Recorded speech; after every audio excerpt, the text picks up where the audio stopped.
provavelmente há aqui muita gente que nunca ouviu dizer, nunca me ouviu falar sobre o Zeca, porque há aqueles que estão fartos de ouvir falar.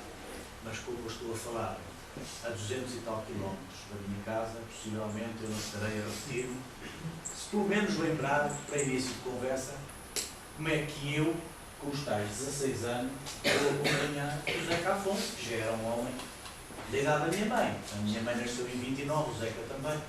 Portanto, como é que eu apareço a acompanhar o Zeca?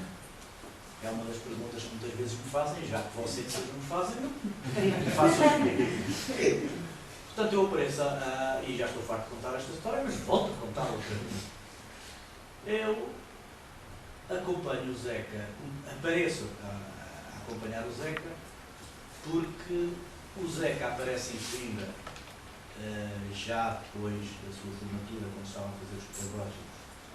Aparece um dia em Coimbra e diz: eu tenho umas coisas agora diferentes, porque ele até ali tinha gravado, como sabem, ele era um excelente fadista, ele era um intérprete da canção de Coimbra e era conhecido em Coimbra por pertencer a um grupo que na altura havia, que eram, digamos, os cantores da época de ouro de Coimbra, que era o Luís Góes, era o Steel Rock, era o Fernando Rolim, era o Fernando Machado Soares e era o Zeca. Todos eles já tinham, digamos, abandonado as suas lides coimbranas, já todos tinham licenciado, já cada um estava para o seu lado. Mas o Zeca, depois desse seu percurso de fado, aparece em Coimbra um dia e na Brasileira, que era onde ele ia habitualmente, na Brasileira em Coimbra, de boa memória, é um pronto a vestir neste momento, e aparece na Brasileira e diz: eu tenho umas coisas novas, mas são coisas diferentes. Eu precisava de vos mostrar estas coisas. Onde é que há uma viola? Ora, o meu pai estava no café, na Brasileira, ouviu aquela da viola. Como eu, desde os 11 anos, era uma autoridade da viola clássica, e andava a aprender viola clássica, me diz o meu pai: o meu filho tem uma viola. E então eles foram para a minha casa,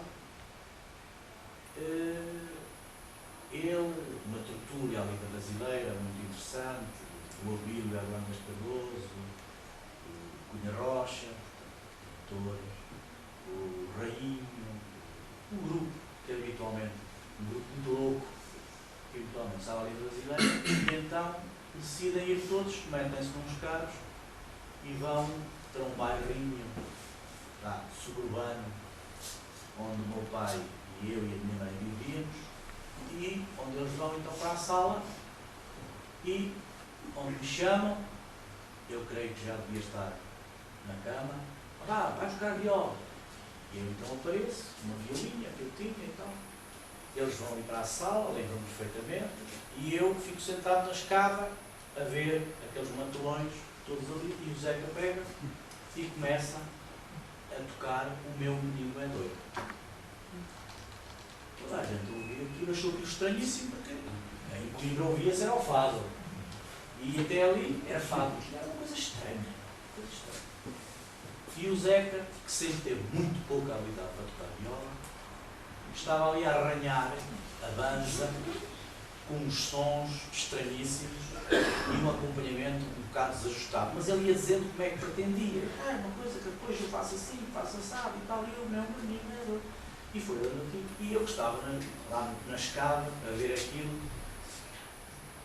e a certa altura um bocado deu-me assim um bocadinho de lata e digo assim: eu posso experimentar o acompanhamento? Os gajos olharam para mim, viram lá o pulso sentado, está bem. E pego na viola, ele começa a cantar e eu começo a fazer aquilo, aquela coisa assim. E diz esta frase que marca o resto da minha vida. Diz assim o Zeca: é o puto que me vai acompanhar. E a partir dali o ensaio foi comigo. É o puto que me vai acompanhar. É o puto que me vai acompanhar. Mas esquece essa. Nunca mais me esqueço. E eu ensino, eu então faço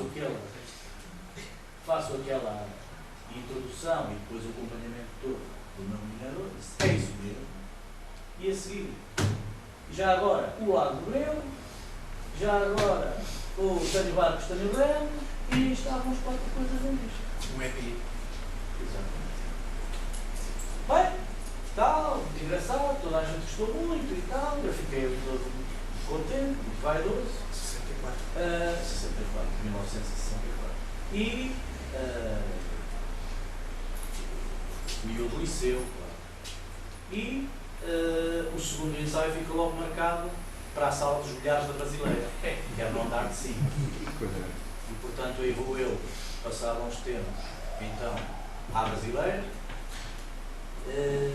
ter com aquela equipe de malucos nos quais estava o meu pai, e então esperaram que os bilhares terminassem, que o pessoal dos bilhares terminasse, e então vamos lá para cima, e então começou a ser, durante uns tempos, a sala de ensaios para os discos de Zeca, o primeiro andar do Café Brasileiro. Estou convencido que as pessoas que durante muitos anos andaram em Brasileiro nem sabem disso, grande parte.